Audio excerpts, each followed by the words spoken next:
পুরীর সমুদ্র সৈকত ভ্রমণ পিপাসু মানুষদের কাছে বরাবরই পছন্দের। সারা বছরই পুরীতে পর্যটকদের আসা যাওয়া লেগেই থাকে।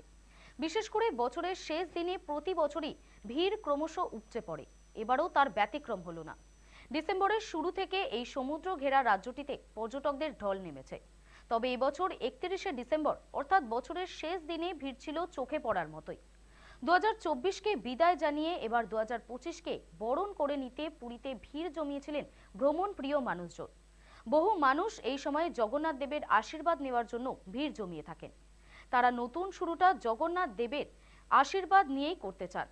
ক্রমশ ভিড় বাড়তে থাকায় জোরদার হয়েছে সেখানকার নিরাপত্তাও। ভিড় সামলাতে ট্রাফিক সংক্রান্ত একগুচ্ছ নির্দেশিকাও জারি করেছে জেলা প্রশাসন। গোটা পুরী সিসি ক্যামেরার নজরদারিতে ঘিরে ফেলা হয়েছে।